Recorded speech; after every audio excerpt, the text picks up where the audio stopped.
你们好，欢迎来到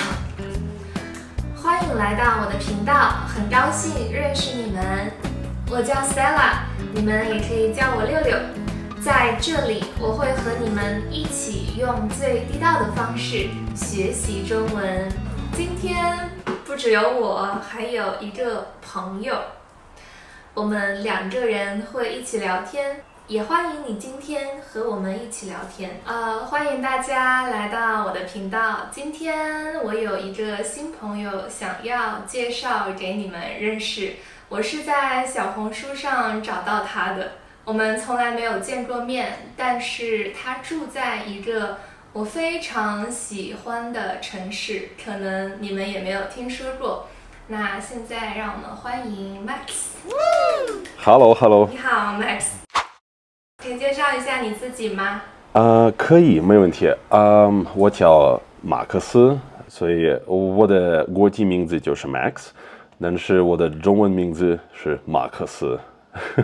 好多人说我的中文名字有点奇怪，因为这个听起来跟 Karl Marx 一样的。我是俄罗斯人，我住在中国已经差不多6、7年了。所以现在我住在昆明，在云南省。一般，我有很多朋友，他们一说到中国，他们就会想，哇，中国很大，有很多城市，北京、上海、广州、深圳，至多加一个杭州，从来没有人说昆明。你为什么当时选择来昆明这一个比较小众的城市呢？其实原来我刚刚来的中国，我不是来过昆明，我来过一个非常非常小的城市，在山西省。但是住在小城市跟住在大城市区别非常大。但是我比较喜欢住在昆明，昆明没有那么大，没有那么小，所以我觉得最理想的是昆明不大不小，不算是大城市，但是也不是小城市。对对，以前我也没有听说过这个昆明的名字，所以我们到了这里，然后我们发现了昆明是中国非常好的城市，最好的城市。所以我们就决定留在中国，留在昆明，不好意思。在这里人很放松，所以生活也比较轻松，所以我们觉得这里很舒服。是的，云南应该是所有中国的年轻人都喜欢的一个省份，因为云南是大家的生活状态、生活方式都不太一样。对对，因为在云南有那么多不同的民族，所以你可以去另外不同的城市，你会发现不同的小民族，他们的文化、他们的传统习俗等等，他们也有很多各种各样的食物，所以我觉得比西安多。既然说到食物了，因为我看过你的小红书视频，我看过你喝过一种就是很奇怪的酒，你还记得吗？我记得，就是很多动物的尸体在酒里面。是的，我可以快告诉这个故事，因为我有个朋友，他是一个中国茶师，所以他带了我们去一个茶山，他们非常热情，他们给了我们很多食物，他们给了我们解释怎么做中国茶，怎么做普洱茶，然后他们发现了我们是俄罗斯人，所以他们就说，我们不管茶，来我们喝酒吧。所以我跟我的老婆跟他们喝了酒，但是我们喝了一口就有这个奇怪的感觉，这个酒有点儿不是普通的酒。在小红书好多中国人说这个是一个药酒，所以他们说对你的健康有很多好处，喝这个酒。但是我也非常喜欢中国的白酒，我不是非常喜欢喝酒，不是。好多人他们喜欢对比伏特加 vodka 和白酒，对吗？所以好多人说啊，你是俄罗斯人，应该是你喜欢喝伏特加，对吗？但是我比较喜欢喝白酒，因为我喝伏特加，下一天我有头疼，但是第二天头疼是的。但是如果我喝白酒，什么头疼都没有，不管喝多少，我什么头疼都没有。不管喝多少，那看起来你一定很能喝，不管喝多少都不头疼。那我们现在来说一说吃的食物，因为就像你刚刚说的，云南有很多民族，有很多少数民族。每一个民族都有自己的食物，而且云南它的 geography 地理位置很不同，所以有很多奇怪的食物。我想问一个最普通的，在昆明你最喜欢吃的是什么？我最喜欢的菜在中国就是怎么说？酸菜红豆烤肉饭。我不知道为什么，但是每天我打开美团，我觉得我应该去试试什么新的食物，尝尝什么新的食物。但是每天我一直点这个菜，因为我不知道，可能是他们把什么毒品放在这个食物，我每天都要吃。但是在昆明有那么多不同的食物，所以我已经不知道那个是最流行的，因为我的朋友他们一直带我去吃，比如说傣族食物，然后布朗族食物，然后纳西族食物，所以现在我已经吃过那么多，我已经不知道那个是那个的。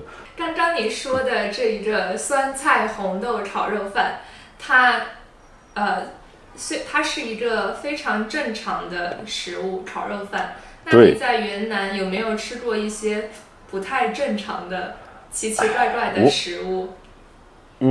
是的，让我打开这个翻译软件。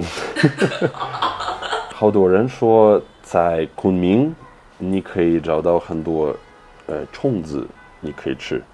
是的，昆虫。这个是真的，我尝过，但是我不知道，我觉得没有那么多人真正的喜欢吃这些虫子。但是如果你要去什么小吃的地方，他们一直会有一点点这些虫子，但是我尝过，不太喜欢，太油腻的。然后我吃了一个东西，但是这个东西我真不明白。这个是鸽子，你知道吗？这个鸟，我知道鸽子。这个是烤鸽子，所以这个鸽子有点贵，所以一个小鸽子是37块，所以我可以去买全烤鸡，差不多15块。但是这个鸽子它那么小。什么肉都没有，但是37块也不好吃，我不知道为什么人吃这个东西。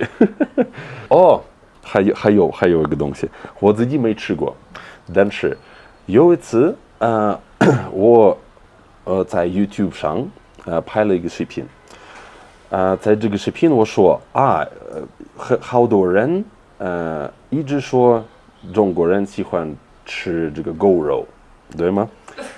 所以在这个视频，我说这个不是真的。我已经住在这里那么长时间，我没遇到过这样的饭馆，没遇到过人喜欢吃狗肉。但是然后有一些中国人，他们来了这个视频，他们去过这个评论区，他们发给我了这个细节的地址，怎么找到这样的狗肉饭馆在昆明？我觉得，我的妈呀，为什么我不需要这个信息？然后我在地图写了狗肉饭馆，他给了我那么多地方在昆明可以去吃，我觉得我的妈呀，但是我没去过。那你在云南吃过蘑菇吗？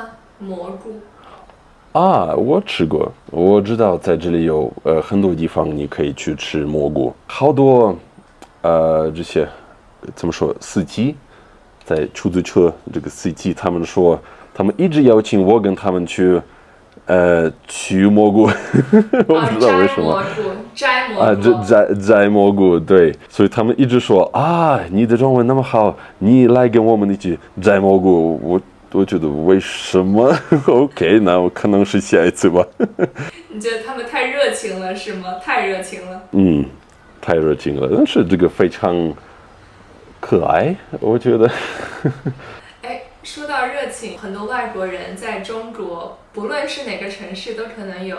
比如说，一个外国人在中国的城市，在马路上随便走一走，然后就会有中国人来说啊，我们一起拍一个照，可以吗？可以吗 ？OK，photo 这样子。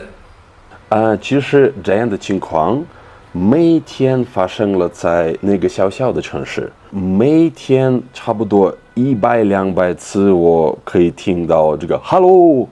这么多哦，叫我给他们吃差不多午饭。哇，但是他每天都有免费的午饭。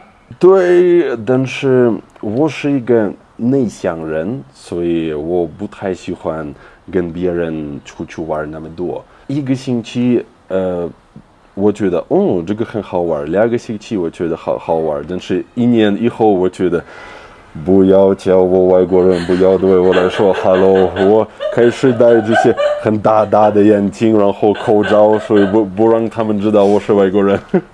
但是在昆明没有这样的情况。我觉得在昆明已经有比较多外国人，所以所有人已经习惯了看到外国人在路上。那我们现在再说，刚刚说了很多食物，我们再说一说茶。因为很巧，我之前和另一个俄罗斯朋友，他说他也非常喜欢中国的茶，然后正好你也这么喜欢中国的茶，你可以和我讲一讲你是怎么开始喜欢中国茶的吗？其实以前在俄罗斯我不太喜欢喝茶，茶就是一个有颜色的热水，所以我们为什么喝茶？因为我们要吃饼干，但是吃饼干有点干，所以我们要喝什么？但是你不要喝热水，所以你开始喝热茶。所以这个是一个原因，我们喝茶，好多人在俄罗斯喝茶。但是然后我来过中国，我的中文那个时候我的中文没有那么好。现在还是不太好，但是那个时候非常差。但是我真的想要跟中国人练习我的中文口语，所以我觉得我应该去那儿，因为如果你在路上开始跟别人交流，可能是他们说的话有点复杂，所以你完全听不懂。所以我觉得这个是一个茶店。我去看一看这个茶店，所以在那边我开始了跟一些茶师聊天。我发现了这些茶师他们那么有耐心，他们不着急，他们听你说的话，所以他们也让你喝茶。你喝茶的时候也会放松一下，所以你如果你放松下来，你开始跟流利交流。所以其实，中国茶，让了我更多练习我的中文口语。他们也开始给我讲一些中国茶文化的东西。所以慢慢的，我开始了学习中国茶。然后现在我有一个非常好的朋友，他是一个茶师，但是他也会说英文。我们一起去过很多不同的茶山，所以这样的慢慢的我爱上了中国茶。那你现在是一个茶专家了？不是，但是对我来说，中国茶是一个全中国文化一个大门。因为如果你开始学习中国茶，你也开始学习中国的历史，中国的小民族，小传统的习俗。因为有一次我们去过一个茶山叫金麦山，金麦山他们也有很多不同的民族，比如说布朗族。布朗族他们不是只喝茶或者做茶，他们怎么说 worship？ 拜。他们拜茶神。都有茶神，我都不知道还有茶神。有茶神，他叫帕艾冷，他是他们的英雄，布朗族的英雄，所以他们觉得，他是第一个人发现了中国茶，所以你可以用茶叶泡茶。汉族人他们觉得这个是神农，但是布朗族觉得这个是帕艾冷。我可以跟非常长时间讲中国茶的东西，所以我只觉得这个话题那么深，所以我一开始做一些研究，我就发现了哇，有那么多好玩的、很有趣的故事，很有趣的东西。真的很神奇，因为这是我第一次听说茶神。我生活在中国的北方，从小我就知道财神。你知道财神吗？财神就是发财啊，知道。我从来没有听说过茶神。说到茶，因为你的中文很好，所以我想测试你一下，有2个词，看看你知不知道它的中文意思。第一个词只有2个字，绿茶 ，literally 绿茶，但还有一个意思，比如说它是个绿茶。这个不知道，这个就是 green tea 绿茶对吗？一般如果说它是个绿茶，是有一点贬义 negative 的意思，就是这个女孩很 bitchy。好的。生活中有很多绿茶。对，这个有没有跟这个绿色的帽子关系？如果说绿帽子，一般是男生戴绿帽子。对，你知道男生戴绿帽子是什么意思吗？这个我知道，这个就是他的，怎么说？他的女朋友或者他的老婆，他偷偷的跟别男人去见面。是的，这个男生被戴了绿帽子。对。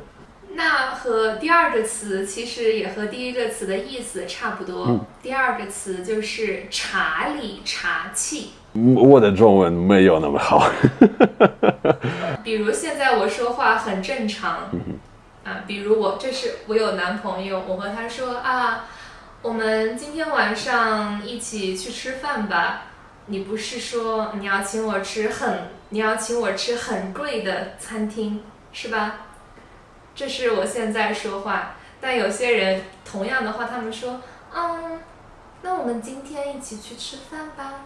你上次不是说你要请我吃那个很贵的餐厅吗？就是有一点，怎么说，很抽象，就是有一点茶里茶气的。Like it's a bit manipulative, maybe. 可以也不可以，它有一点 manipulative， 但是，还是有点 bitchy， 可能还是有点 bitchy。Manipulative bitchy vibe 。OK。对，那这些就是茶。然后呢，刚刚说酒，我们说了一些中国的酒，正常的酒和不正常的酒。所以我想问，你有没有听说过，或者你有没有体验过中国的酒桌文化或者酒文化？我体验过，但是不太多，因为平时我跟别的外国人去喝酒。因为我知道，如果你跟中国人喝酒，这个有点复杂。比如说，这个是我的中国朋友，所以他要跟我干杯，所以他开始就跟第一家，然后我应该做跟比他低，他才是做低，然后我们，所以最后我们都躺在地上做这个蹦蹦蹦。你知道他们为什么要一直滴一直滴吗？知道，因为这样的他们给你show他们的 respect。是。但是如果你让他们做这个，或者你做这样的这个，你给他们你让他们知道你不是 respect 他们，所以如果你做这样的，是的。所以你也应该去第一家，他们去第一家，你去第一家，然后你们有这样的奇怪的跳舞。奇怪的跳舞。我也知道，他们有这样的，不怎么说习俗，每个人应该跟，比如说我来了喝酒，我应该跟每个人一个人来喝酒，然后下一个人应该跟每个人来喝酒，然后下一个人，所以就是这样的。我不知道，可能是，压力太多，也太复杂。是的，这也是我不太喜欢在中国，尤其是和你知道那些比我大的人吃饭。我觉得和我年龄差不多 ，OK，大家随便喝酒，也不，大家就是这样干杯就好了。但是和那些年龄比较大的人，不仅要喝，我还需要说话，感谢您，巴拉巴拉巴拉，感谢您，巴拉巴拉。但是在俄罗斯，我们关于比较年龄大人，他们也有这样的习惯。比如说我的老爷爷，如果我们的全家都在一起，比如说在他的生日，所以我们都要站起来说一些怎么说好吉祥话 ，like best wishes，吉祥话。但是然后他也会站起来开始说话，差不多10分钟、15分钟，他有他的酒，他说，我们都必须听，我们不能说话，我们不能做别的东西，我们必须坐在那边听他。然后他说干杯，我们就是干杯。如果你开始吃饭，这个就是你不是 respect 他，所以怎么说 respect？ 尊重是好。所以，如果他说这个东西的时候，你开始吃你的食物，你就是不尊重他。我开始说一个东西，关于昆明，因为我非常喜欢昆明，因为昆明在云南中，所以从昆明你可以去丽江，你可以去大理，你可以去香格里拉，有很多非常好玩的地方。昆明也很舒服，气候很舒服，食物很好吃，人很热情。但是有一个东西我真烦，这个就是我发现了昆明有在中国最多的抽烟人数量。哦，是吗？你不管你去哪儿，一直有很多人在抽烟。你去怎么说？购物中心，在购物中心有很多人在抽烟。你去什么培训中心，那边有小孩，所以他们的老爷爷也会坐在那边抽烟。然后你去商场，也有很多人在抽烟。所以，我不抽烟，所以对我来说，这个 ，like come on， 你进入电梯里面，在电梯里面会有人在抽烟。电梯里也有人抽烟。Yes， 你去哪儿，不管你去哪儿，一直有人在抽烟。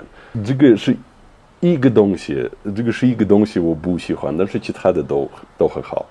对，不只是昆明，因为整个中国都允许室内抽烟，但很多国家是室内不可以抽烟，酒吧也不可以抽烟。但是在中国的酒吧，你一进入酒吧就是整个空间都是那个烟的味道。所以除了这个东西，我非常爱昆明。昆明是一个冲城，所以在这里差不多全年有很多花。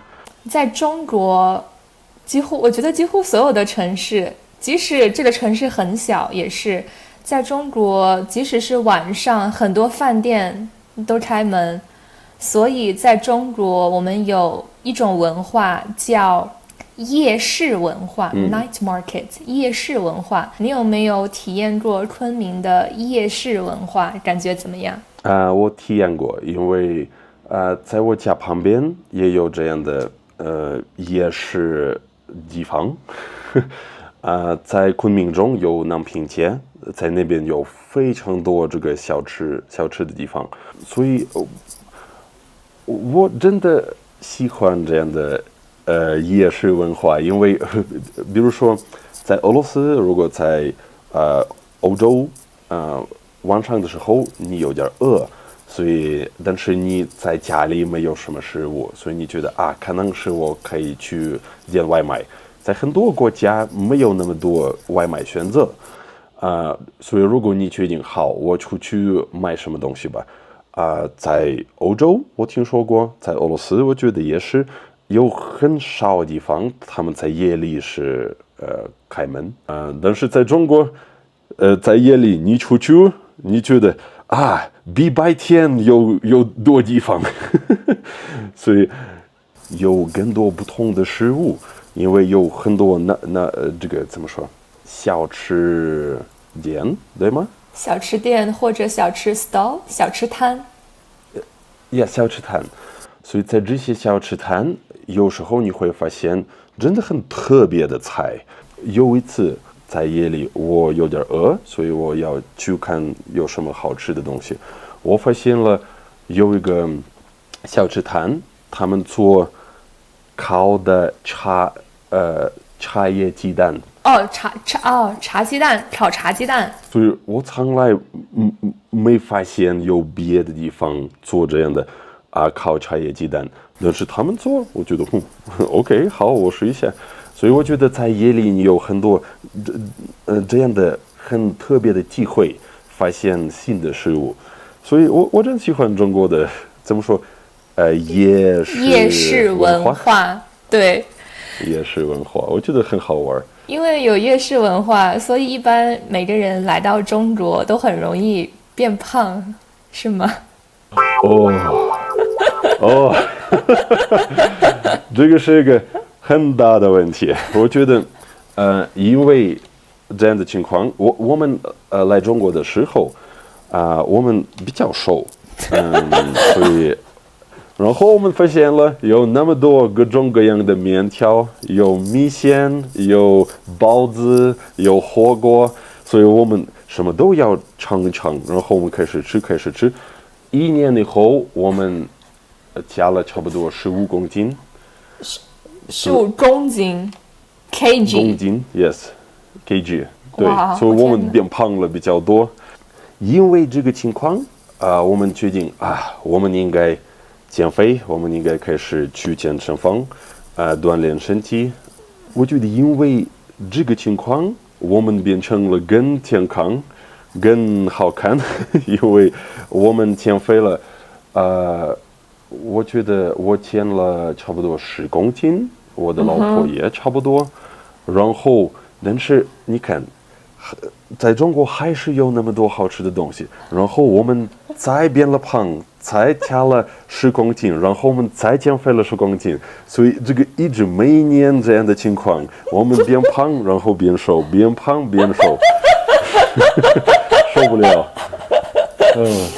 如果一个人非常想减肥，那他最好就是不要来中国。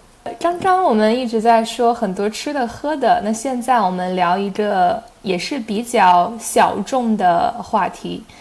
在中国有很多民族，你知道我是什么民族吗？不知道。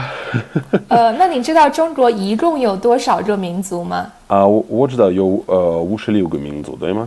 对，56个民族。在56个民族里，有一个民族的人在中国非常多，是最多的。你知道这个民族是什么？汉族。对，我是汉族。我是汉族，汉族的人在中国非常多，除了汉族还有55个民族，这些民族的人都非常少，所以他们叫少数民族。我去过一个地方叫虎跳峡，虎跳峡，在那个地方我们认识了纳西族人。所以我们开始跟他们交流，他们给我们介绍他们的文化，所以我们发现了他们有自己的语言，他们也有自己的 characters， 不是汉字，他们有自己的 文字。文字，对，他们的文字叫东巴，但是我不知道他们的语言叫什么，但是我知道如果你要说你好，在他们的语言你应该说阿拉拉雷，如果你要说再见，你可以说雷多多拉。雷多多拉，雷多多拉。所以我觉得这个很有趣，他们的语言跟中文那么不一样，对吗？他们的语言也是中文，但是不是汉语。汉语是汉族的话，普通话是汉语，但是纳西族的语言是纳西语，不是汉语。纳西语和汉语都是中文。所以中文包括这所有的语言在中国，对吗？是的，是的。明白了。好的。有一个民族，我不记得是什么民族，但是他们有非常长的头发，所以他们跳的时候，他们用头发做这个。是吗？你就有一个 rock concert 的味道，有很多人他们做这个动作，跟他们用他们的头发。这是他们的传统舞蹈。那这些都是你在昆明的经历。最后一部分呢，我也想比较简单的问一下，不管你在昆明还是在哪里，你都是一个外国人。你在学习中文，我不知道你打算在中国生活多长时间，我也不知道你什么时候打算去另一个地方。但是我想问，如果你马上就要离开中国了，你最舍不得哪些东西？2个东西，或者你最想带哪2个东西和你一起离开中国？淘宝100%，可能是淘宝和美团，美团外卖。好，如果认真说，我觉得我非常喜欢中国的淘宝，对，但是为什么？因为所有东西非常便宜，所以这个是第一个东西。第二个。可能是我要带这个Hello 自行车，因为我觉得那么舒服。我知道在俄罗斯我们有这个 scooters，但是在 scooter 你应该站，你不能坐，所以这样的我们有，但是不太舒服。我们只有在很大的城市有这样的东西，但是我觉得在中国到处都有这样的电动车，对吗？你可以扫码，然后就骑这个自行车，所以我觉得非常好用，非常舒服。这个有点难选2个东西。那你再加一个3个，再加一个。我知道昆明的气候。但是这个不可能的，这个很难说，因为在中国有很多好玩的东西。我非常爱俄罗斯，我非常喜欢住在俄罗斯，但是在中国有很多东西在俄罗斯我们还是没有，所以我希望在未来我们也会得到这些东西。好，那这就是我们今天的全部内容了。非常感谢 Max 这次和我们一起聊一聊他在中国的生活和体验。谢谢大家，再见，拜拜。这就是今天视频的全部内容了，希望你通过今天的视频学到了更多有用的词汇和表达。如果你喜欢我的视频的话，你可以给我一个 like， 一个 super thanks，或者订阅我的频道，这对于我来说都非常重要。谢谢你们的喜欢，我们下一个视频再见。